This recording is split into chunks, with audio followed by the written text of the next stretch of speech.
it's Mark and Cindy on the radio, 10 to 11 a.m. Well, it's Mark and Cindy, they've got a morning show. Every day I listen in. Good morning, Montgomery County. We're so happy to have you here, and thank you, Jared, for getting us right into it. Okay, Jared. All right, Jared, please, Jared. We're gonna have to let quit having the him song live. die. We're gonna have to stop having him in here live. Yeah. That's all there is to it.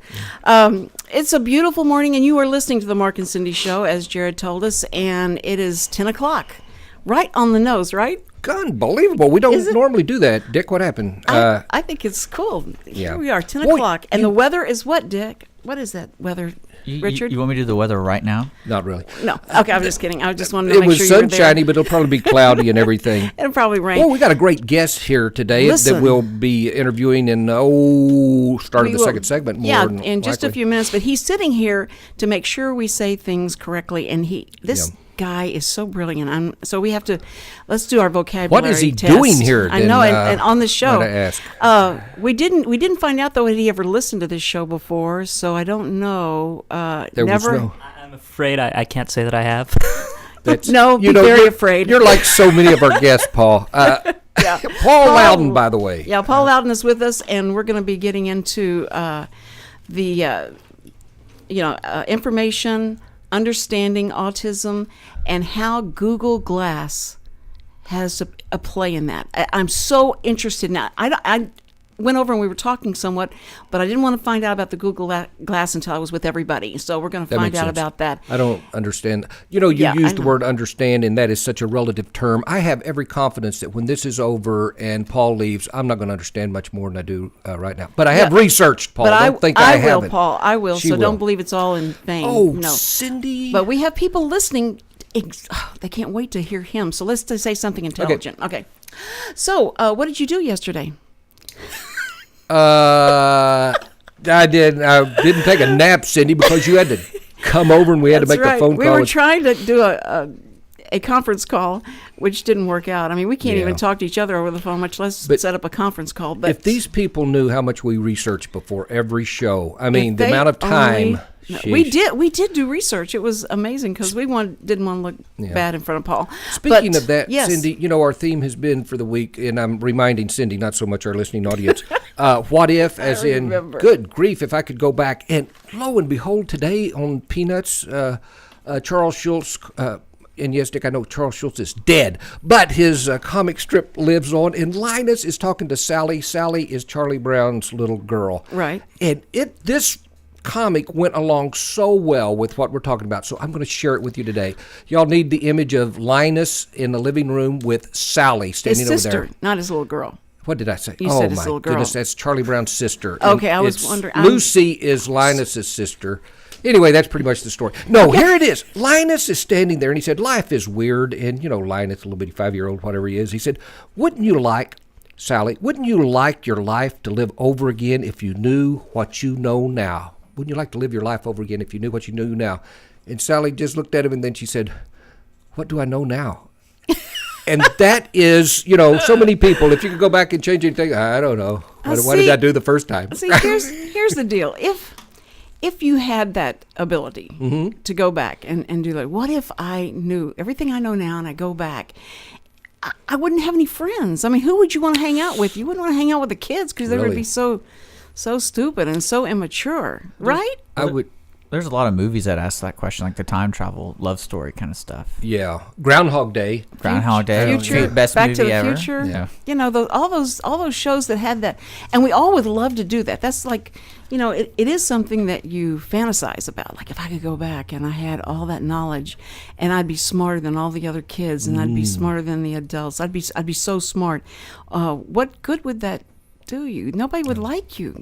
And who would go back? Paul, would you go back? I mean, you're 30 years old? 31. 31. Would that be worthwhile for you to go back to your pre-high school days at all? I mean, we'll get into this later. I was diagnosed with autism at 23, so knowing that earlier would have a huge impact on my life. That being said, I think the way the things are working out right now, I probably wouldn't. I've got a lucky opportunity to really spread awareness now that if anything changed, might not happen. That's a good point. There you go. You see, that kind of attitude, I think, is a lot of people have, especially people that do have a disability. Sometimes they'll say, you know what? I am who I am because of this disability. And if I went back and changed that, maybe I wouldn't like me now. So I think that's a great attitude. Is it disability or impairment? I would say it's a disability. Attaboy. See, I Thank tell you, you, Paul. I appreciate it. I don't, we walk on eggshells. Yeah, so we want to often. make sure that we say everything politically correct. It's one of those issues where some people are uncomfortable with that term on the spectrum. They don't really like it being considered a disability. But you have to look at it in the question of, can I live my life the way I want to live it, or does it interfere with that? And if it interferes with me being able to live my life the way I want to live it, it's a disability. It's something that I need help with. Son of a gun, that's a good I definition. love listening to him talk. I think we need to just jump in on this, or we won't have enough time to to talk about the whole to thing. milk this subject. That's right. We do want to give you enough time, but we do like to find out what the other one is doing, because normally we don't know. People think that we talk all the time, right? Yes, exactly. Yeah. If there's a void in the conversation, it's dead air, and it's costing us like $1 billion. Yeah, it's costing a lot of money. Mark Hader has his own little life with Kay, and Cindy Cochran here only has her life with Sam. And we don't talk. We don't go out with each other. I've never met Sam. There you go. See, I still don't think he's real. He hates He's me. a wax statue. The only proof I have is that wax picture of him. I have that wax picture. Yeah, that's right. I do have a receipt. The marriage certificate. I got to bring that in You got sometime one, so yeah. he'll know for Verify. sure. But people think that. They think that we just like do all this stuff together. So yesterday we had to talk. We had to have a meeting and talk, and it was great. I went over to his house. Their house is impeccable. I got to tell you, you got the cleanest house I've ever seen. Yeah, it's just perfect. I'm glad you just stayed in the den. And I said, listen, he said, you want to have a ham sandwich? I'll make a ham sandwich. I said, no, I can make my own ham sandwiches. And so he had everything all laid out. It was like, there's a little ham, there's some little mayonnaise, it was so cute. So he treated you like a human being. Yeah, That's so nice. It's scary. He did.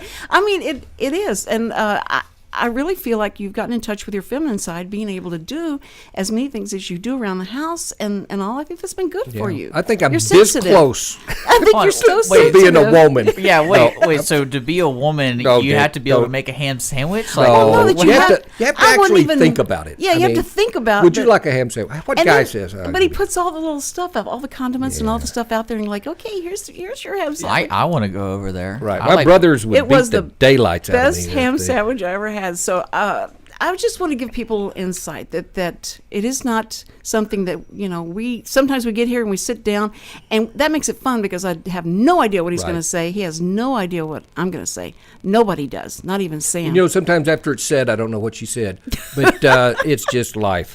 But anyway, talking about life, we are going to bring Paul in. Let's do it. And Paul, you're going to be now in the conversation officially, and you just say whatever you want to say. Expert on autism. That's right. How do you get to do that? I mean, not many that I would think have autism that are experts on it, and that's worrisome to me. It's sort of a tough issue because one of the big challenges with autism typically is social things. I do have a lot of challenges with directly social interactions, just being around people for the sake of being people. But I'm lucky in that I ended up very verbal, even among your typical people, that I'm good at explaining things. And I had a lot of challenging life experiences moving around, and so while I was late diagnosed with autism, I learned a lot of skills and things from interacting with other cultures that most people don't get. And so it gave me a wide range of tools that once I had my diagnosis of autism, I could use to learn about it and try to understand myself. And so I just sort of happened to have just the right set of circumstances, luck, genes, whatever, that gave me this opportunity to try to understand my own disorder and explain it to other people. Cool. I read where you said you traveled to many countries, or you lived in many countries. How did that happen, and where have you been? My dad worked. He just retired. I'm turning my phone off, ladies and gentlemen. I'm not being rude here.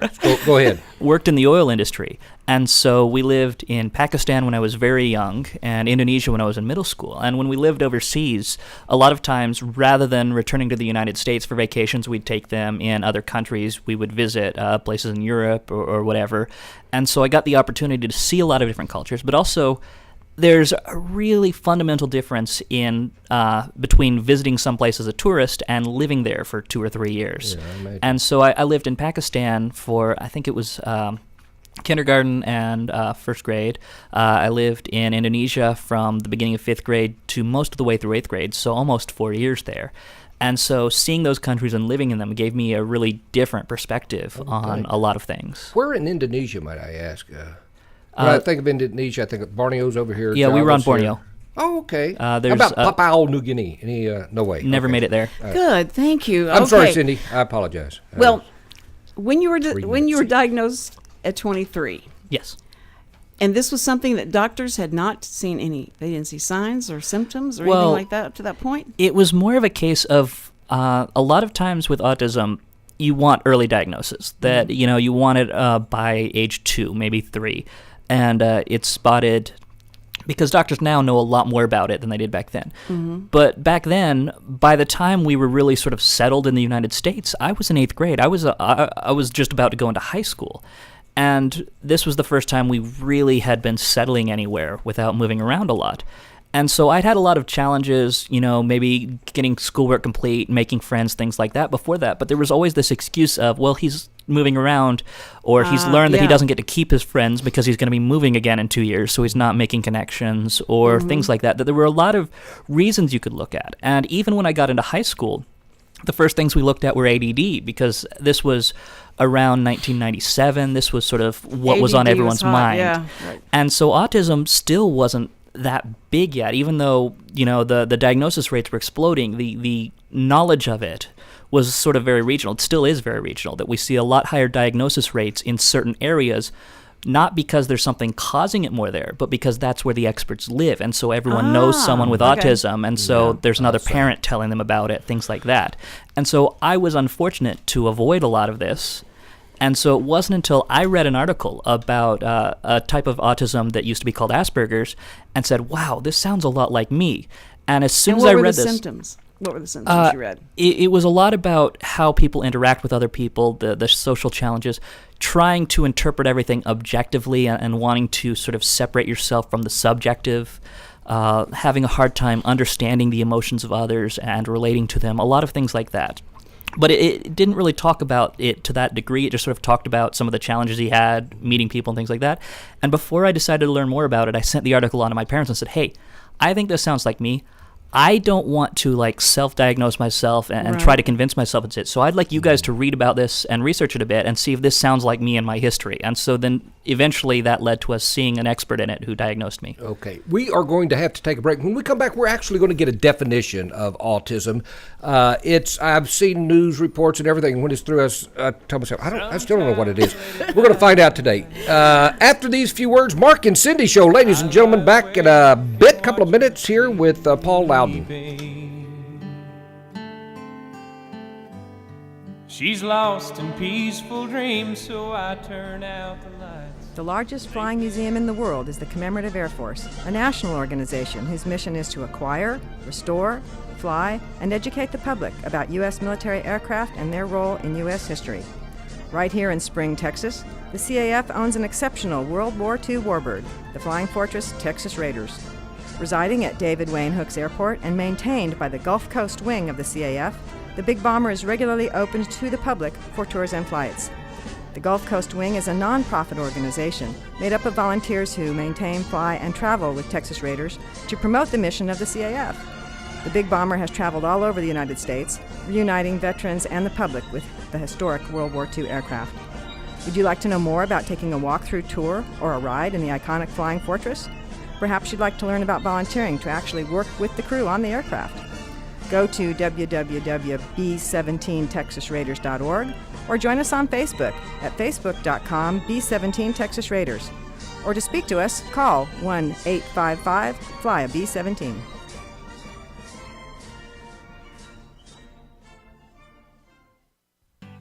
Hello, I'm Bonita DeRosa, Animal Control Officer for the City of Willis. We invite you to tune in to Lone Star Internet Radio every first and third Thursday of the month at 11 a.m. for the Willis Hour. On the first Thursday of the month, the Willis Hour will be covering upcoming events and news about the city. Join in the conversation with your city officials and other leaders in the community. On the third, we will be doing a recap of the last City Council meeting. The mission of the City of Willis is to provide high-quality services, accountability, and professional commitment to our citizens. We pledge to provide those who live, work, and visit our city an effective government that is open and responsive to the needs and values of the community. Again, we invite you to tune in on Lone Star Internet Radio every first and third Thursday of the month at 11 for the Willis Hour.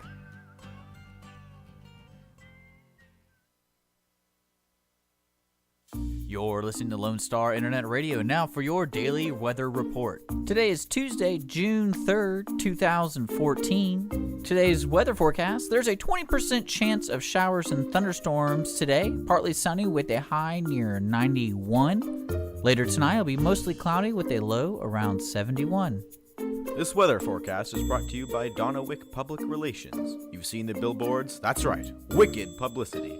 Contact them today at 832-326-1965 and visit wickedpublicity.com. If I never wake up in the morning, That would she goes with ever our doubt theme of What If. But way ladies and gentlemen, I right now we're feel back here with about Paul her Louden on the in Mark and my Cindy show, and heart. Cindy's right over here. And Yes, I I'm right mentioned that here. we're going to have a definition. And Paul, I wanted to say I was kind of scared when I saw you were coming because I was reading up on stuff you wrote. And I read your definition of autism, and here's what scared me. I was thinking, I'm an idiot. What I need is the book Autism for Idiots. Yes. And here's what I read. You said in its simplest description, it is developmental disorder typified by impaired social interaction and frequently certain types of restricted or repetitive behavior. And after I read that, I said, if that's the simplest, I'm in deep trouble. You are educating people about it, and you're the best teacher in the world because you are experiencing it as I speak. What would you say to a person like me with my intellect, what autism is? Well, that's the simplest way to write it in terms of being very short, but it's not the simplest way to understand it.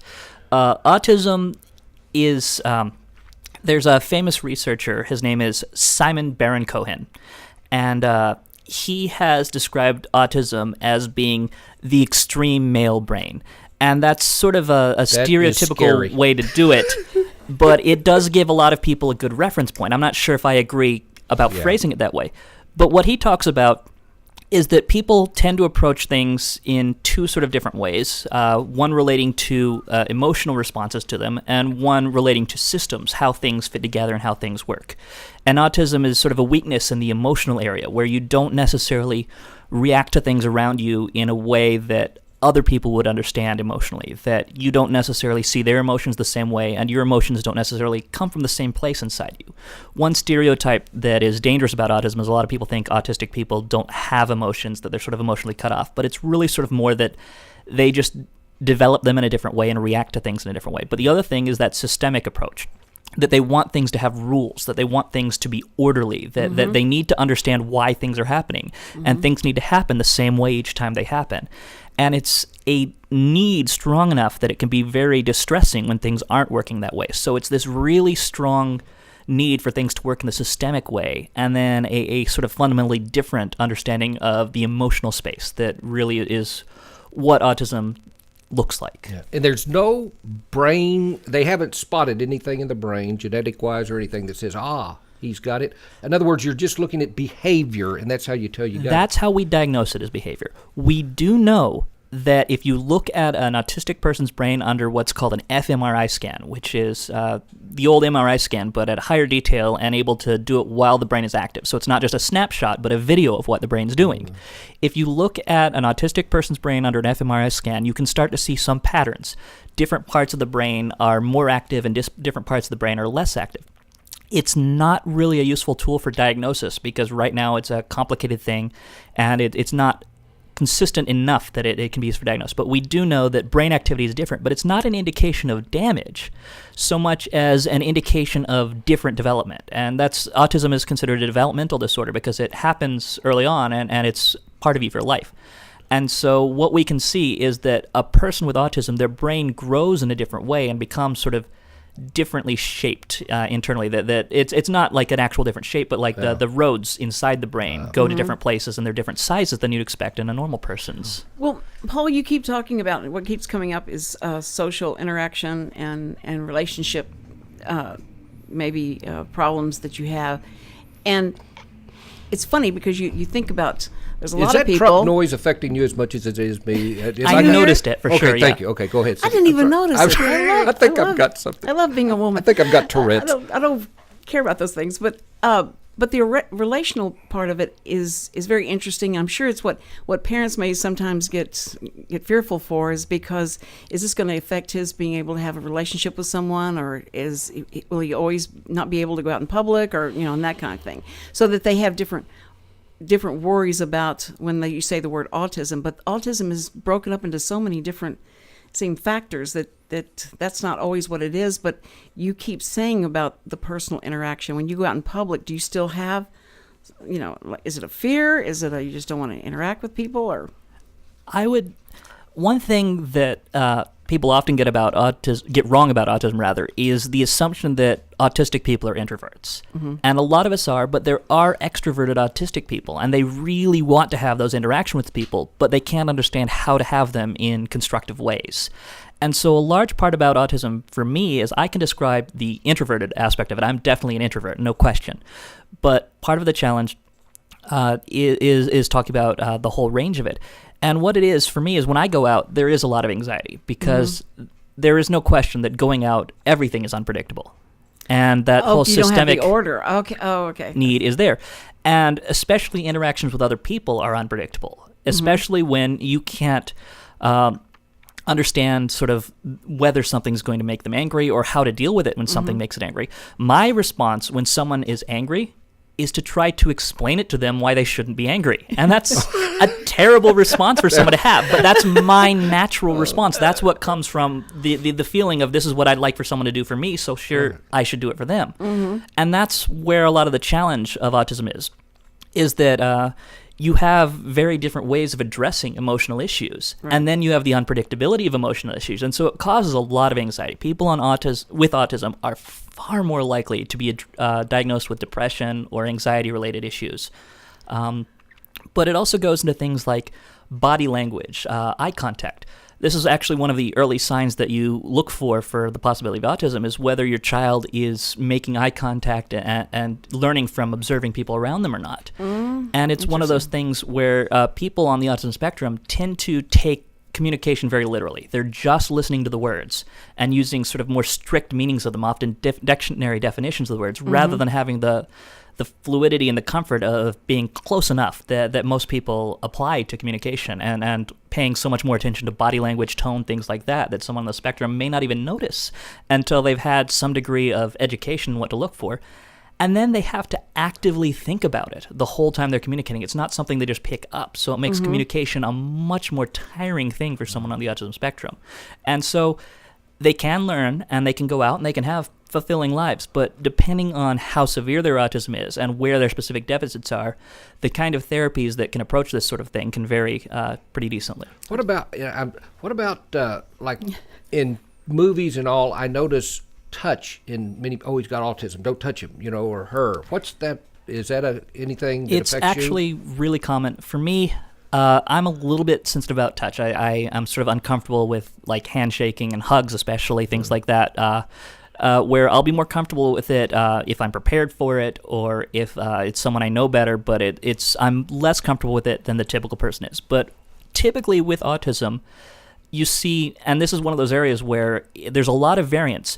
You see sensory issues, but sometimes they're too sensitive and sometimes they are less sensitive. And it's really varied. And it may be different senses. Some people may be extra sensitive to light. Some people may be extra sensitive to smell. So touch is one of those sensitives that you can be hypo or hypersensitive to touch. And so you'll meet someone on autism, or with autism rather. I keep saying on autism, I mean on the spectrum or with autism. But you'll meet someone who's on the spectrum, and they'll be identifying people as much by their smell as what they look like, because they have a hypersensitive sense of smell. And so they might find that they remember people more based on sort of their natural smell than they do by, you know, what their face looks like or things like that. So there can be a wide range in how people on the spectrum interact with things. For me, I tend to be a little more sensitive to sounds than most people. You mentioned the truck, things like that. I'll be having a conversation with someone and also trying very hard not to listen to the music that's playing wherever we're at, because it's just something I hear, things like that. Interesting. Well, if you were to talk to a parent and say, the doctor says your child has autism and that is firmly diagnosed, and you tell them, what would be your advice to them how to react to that? Well, when I learned I had autism, it was a relief, because you don't get a diagnosis unless you're having problems, unless there's something challenging your ability to have the life that you want to or should be able to lead. And that's the same with a young child, that they receive a diagnosis when some sort of behavior raises the question, why is my child doing this? And so autism isn't, the diagnosis is not a bad thing. Your child has whatever challenge they has before and after the diagnosis, and it hasn't changed at all. What the diagnosis is a set of tools, a set of knowledge that we've researched for decades about what this condition means and how you can help someone have a better life. So a diagnosis is really the first step towards fixing things or improving things, rather than any sort of bad thing to receive. Yeah. But now, do you think that there are a lot of adults walking around, you know, like you were 23 when you found out, but a lot of adults that are walking around and never would think that it was something like autism or Asperger's or whatever. They wouldn't even consider that. But a lot of things that you describe as problems, I know a lot of adults Big who Al's have those got problems. Al, are you listening? Yeah, I know a lot of people that have exactly what you're talking about, but no one's ever, you know, mentioned it being. Absolutely. As I said, you don't get a diagnosis until it causes enough problem that you can't live the life that you want to lead. And for a lot of people, they end up finding a life where they through good friends or finding just the right job, where they have these symptoms and they're seen as the awkward guy. They don't have a lot of friends. Maybe they struggle with depression, but they just manage to get by enough. Or maybe they have too much pride to go out and seek a diagnosis or something like that. There's a lot of reasons why, whether you're just not surrounded by the right people who say, hey, this might be a thing or whatever. But there is no question there are a lot of undiagnosed people out there. Wow. And they aren't receiving the help they need. Paul, we've got about a minute for a break. In that time, could you explain the difference between Asperger's and autism? You were diagnosed with Asperger's. I was diagnosed with Asperger's. For a long time, it was seen as sort of a milder form of autism. But in the most recent diagnostic manual, it is autism. There is no Asperger's anymore. It's just rolled in. They basically sort of realized that a lot of the things they said were necessary for something to be autism were sort of more coping mechanisms rather than symptoms, that they were things people learned to do rather than things people had to do because of the disorder. And so they rolled Asperger's and autism and one other thing called PDD-NOS, which was sort of a catch-all for everything else. PDD-NOS. Yeah. And they rolled that all into autism. So autism is just the whole thing now. Deal. Okay. We are going to have to go to a break. Before we do, when we come back, we're going to be talking about what Paul is wearing right now. We're going to talk about Glass. Would you Google look Glass. at the camera? Just look at that. Yeah, so you're going to want to see. I can't wait to. People are going to want to see the YouTube version of this so they can see. We're going to talk about it right after this, so stay with us. You're on the Mark and Cindy Show. You know how much I loved her. Did I try and Heaven's Army of Resources and Recreation Center is a 501c3 nonprofit organization featuring a 10,000 square foot building located at 19325 FM 1485 West, New Caney, Texas. At Heaven's Army, we offer over 26 different services free for all ages, from karate, dance, drug and alcohol classes, anger management, parenting, food and clothing pantries, to just name a few. We are supported solely by volunteers and private donations. Our main mission is to glorify God in all that we do. At Heaven's Army, we strive to be a hand up, not a handout. Come check us out at 19325 FM 1485 West, New Caney, Texas, or call for more information at 281-689-5864. You may also learn more about Heaven's Army by visiting our website at heavensarmyofresources.com.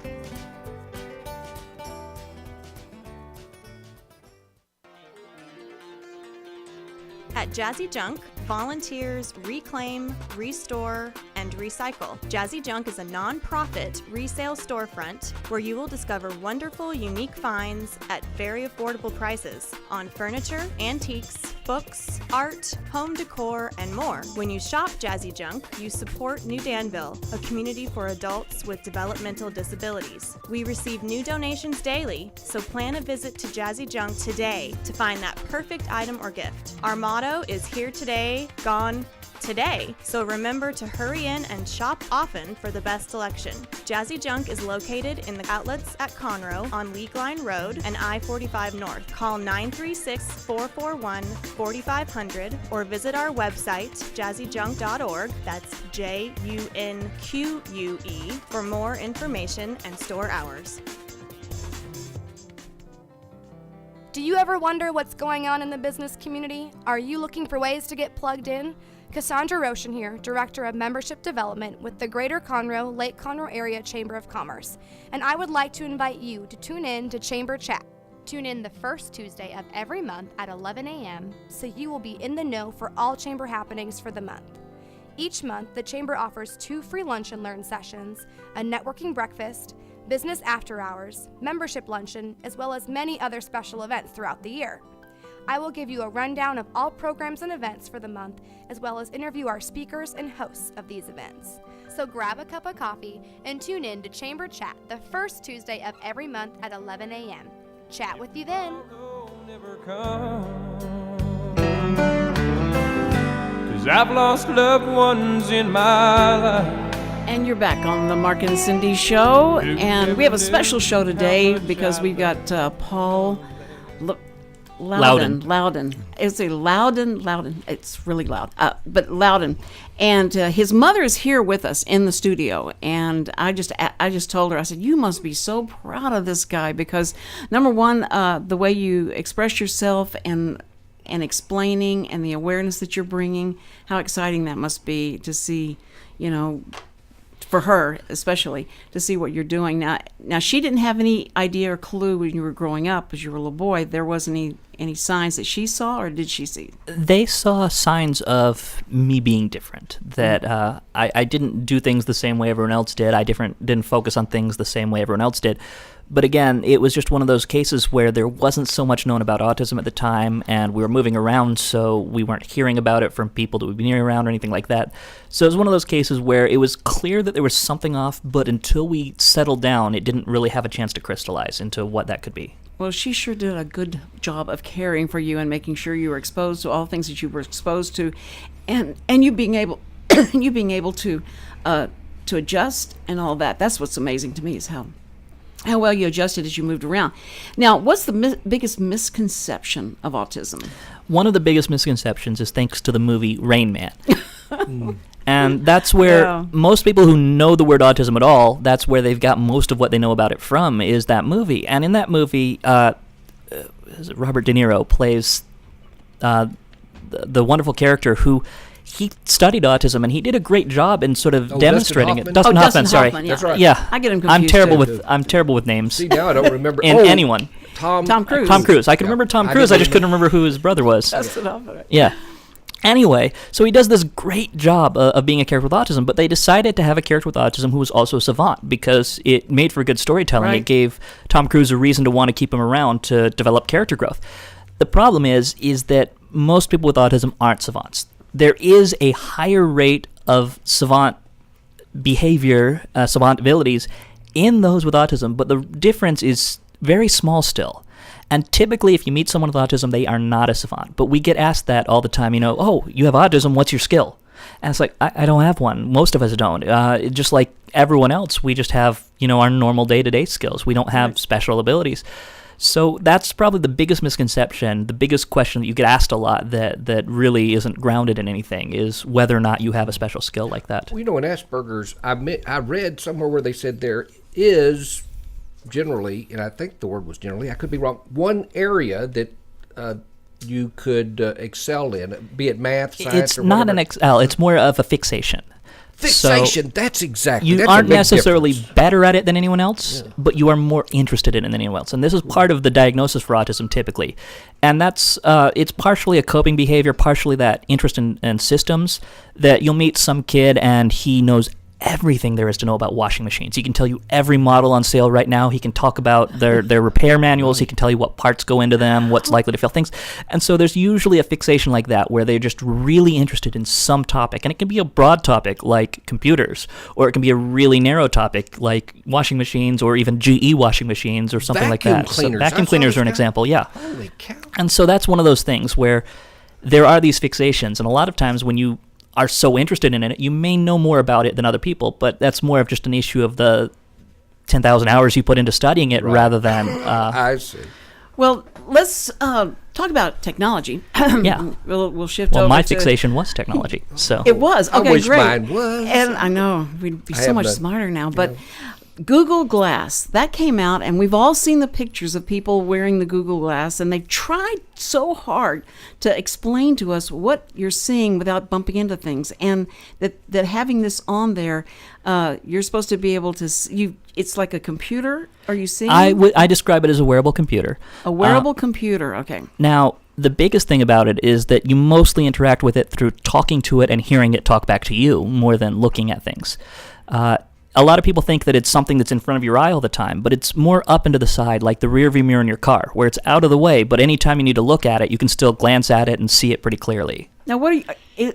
But you're getting all the same elements from a computer. Like you can look at your email. You can look at what is it that you're seeing from a computer standpoint? It depends on what you want to see for the most part. That I could say, okay, Glass, get directions to somewhere, or okay, Glass, who are my favorite sports team playing tonight, or okay, you would How talk do you to it. You activate. You just tap it on the side, or you nod your head upwards, and it wakes up, and then you give it commands.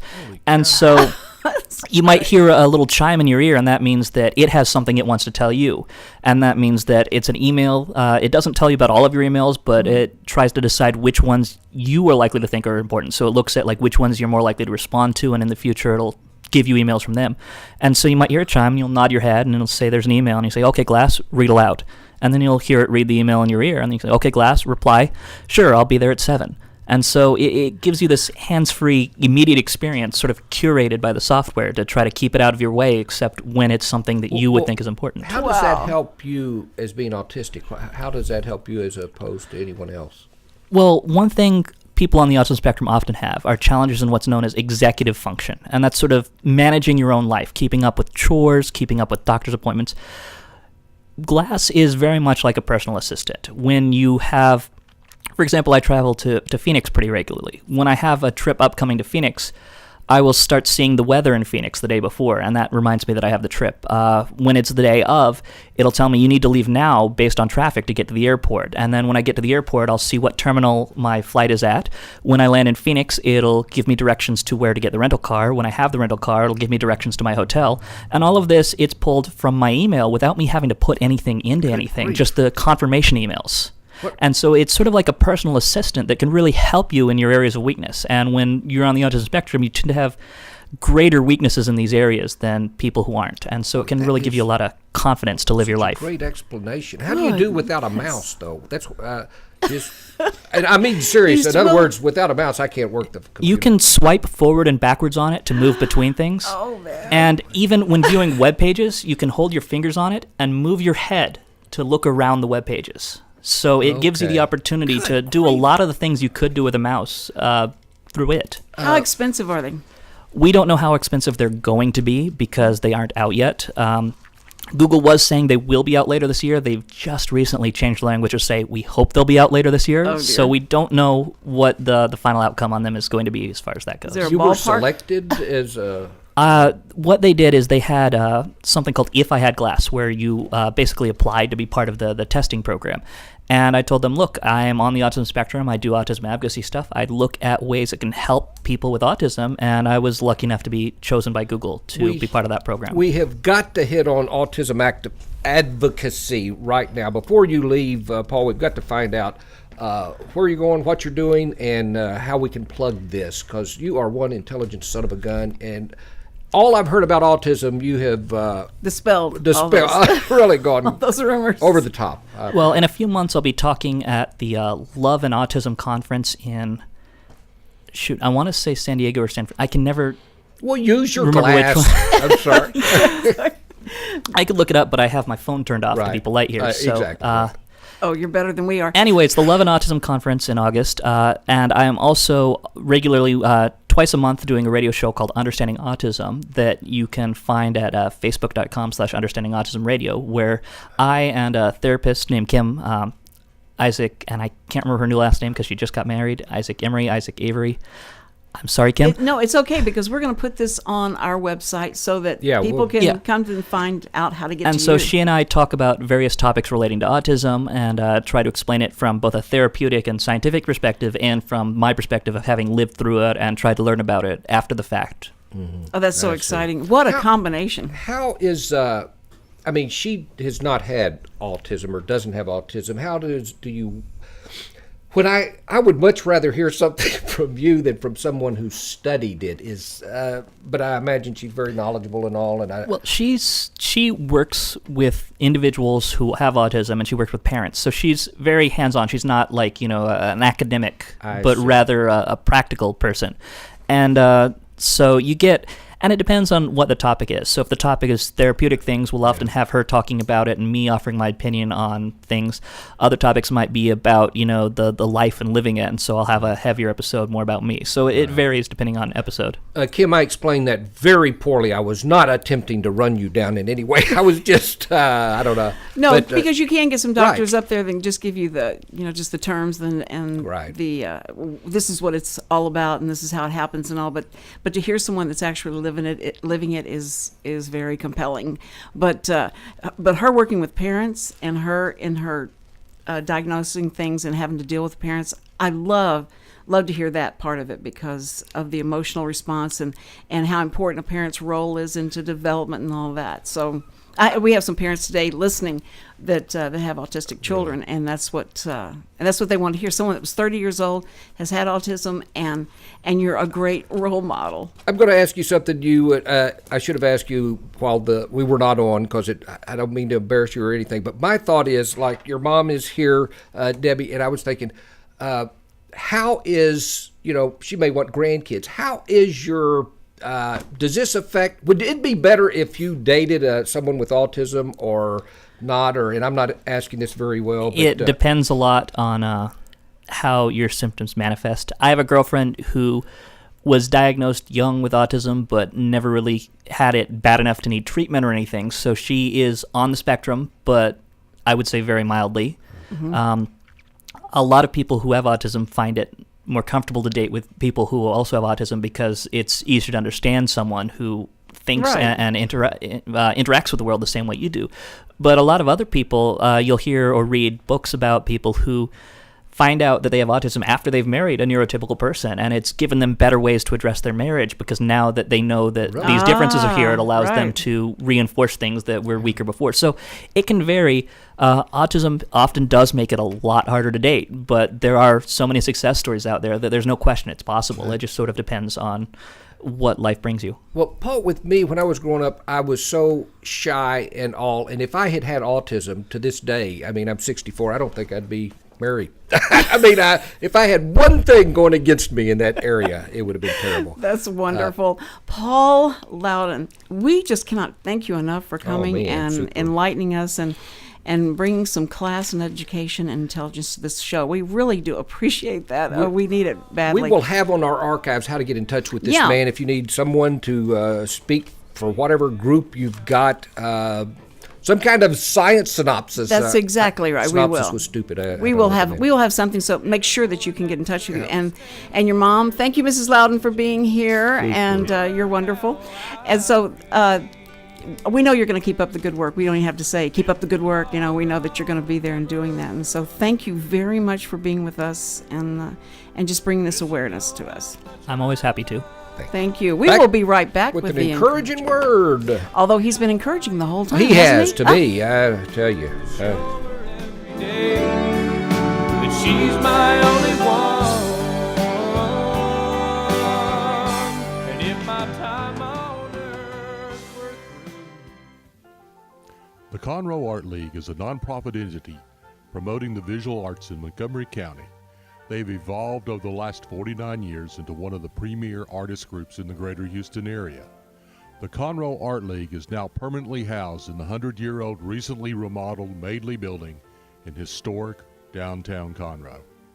Exhibits of local artists, sculptors, and painters are changed periodically in the downstairs gallery with admission free to the public. Art classes and demonstrations in a variety of media are provided in the upstairs studios. The mission of the Conroe Art League is to encourage artistic development and cultivate an appreciation of the visual arts through education, exhibitions, and community outreach. For more information, call area code 936-756-9572 or visit their website at www.conroeartleague.com.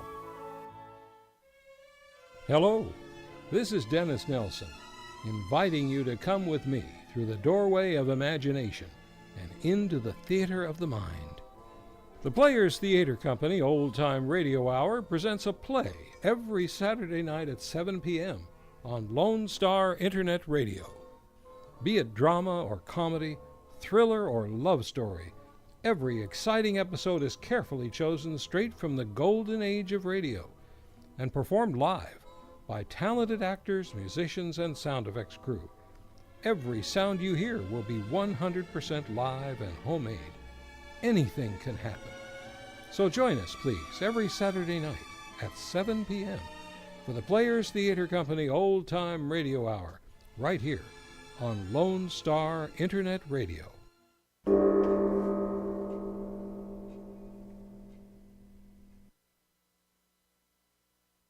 You're listening to Lone Star Internet Radio. Now for your daily weather report. Today is Tuesday, June 3rd, 2014. Today's weather forecast, there's a 20% chance of showers and thunderstorms today. Partly sunny with a high near 91. Later tonight, it'll be mostly cloudy with a low around 71.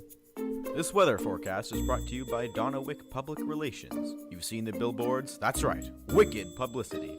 Contact them today at 832-326-1965 and visit wickedpublicity.com.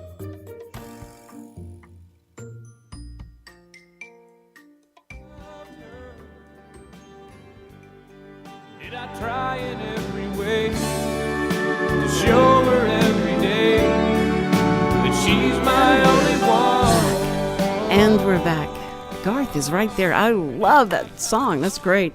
What If has been our theme all week. It has. And by the way, Craig Capabella, as in FDR, is in the room with us today. Greatest sculptor he's the greatest sculptor that I know. And he will be I've proving seen it really soon, TV. and people will be like standing in awe of his work. Cindy, when we but leave, we can't get tell to it's see a secret. Lady Liberty. I don't. He's got it across the street. Don't talk. He does? I think What? So. Well, I thought that was. See, everybody tells me it's a secret. Don't tell anybody. And then everybody knows. Encouraging word. Okay. We have an encouraging word, Cindy, we do. and you were going to lead us into what if? All right, the what if is the big question. But I take that whole question all the way back to the beginning. What if Eve had not taken a bite of the apple? Just what if? What would come from all that if she hadn't, had done that? And the snake was so smart to start with her. I don't think Adam would have done it. I think Eve was just primed for that because she found out that God had made her a helpmate. And so Adam, I think, probably was taking advantage of that she was having to do most of the work, and that she didn't get a lot. She wasn't, the one he created first, and she was created from his rib. And so I think she wanted to have something that she did first. Like, okay, the snake says, here's the deal. If you, God says to you that if you take a bite of this, then you'll be smarter than everybody. And so wouldn't she want to be smarter than Adam and so be that's the start of the be women's seen? right movement I right think there? it was. Right I think, there in the I Garden think of she Eden? did not. She was the one that he could get to. That's why I think the snake chose hers, because that she was very vulnerable for the power. And here's what I'm going to tell you. If you take a bite of this, if you did this, you'll have the knowledge that God doesn't want you to have, really. I mean, I think that's what she was looking for. Then Adam comes along, does not disappoint, because in 2,000 years, men always, after they do what the woman says, then, it was her fault. It was all her fault. He blamed it all on her. So nothing has changed in that sense, that was his reaction to it.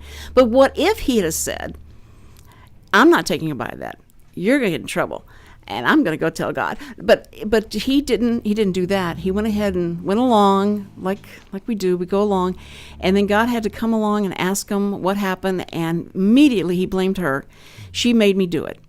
And then she turned around and said, the snake made me do it. And there you go. And things really haven't changed since then. But what if they had just been strong and not done that, has been my question of the ages. What if Adam had eaten it before she did? Would I be effeminate now, and you'd be able to arm wrestle me better? Yeah, I think I don't know, but that is the question. The what ifs. What ifs? And what ifs in life are really something. And the what if you go back in time, like Linus said at the very beginning, would I want to do that? And I think in doing that, from a spiritual sense, I would be insulting the daylights out of God. Right. Because I believe he's guided me That's in right. all my way. In fact, I was reading this morning. Listen to this. It has to do with your choices in life. And this has been mentioned before. And, as a child of God, which the Bible says I am through my faith, my belief, not because I'm better than anybody or anything. My belief, that's what I haven't earned this. With that in mind, it was said, I think Charles Stanley mentioned this, he guides us by our ordinary choices. If you're a child of God, yes, I don't see it, but if I could have gone back and changed things, what I am today, what Cindy is, Craig is, Dick is, we're all a combination of the moments of our life. That's right. And we are original, and that's been mentioned so many times in here, and this is I'm singing to the choir or whatever. It's not that. I'm just keep repeating myself. But we are a combination of that, and that is what God uses. Whatever we have experienced, there's nobody else. There's people so much smarter than me. It is frightening, and definitely more talented in all this. But God has one of me who knows who I know and all, and he can do something with that if I just look at him.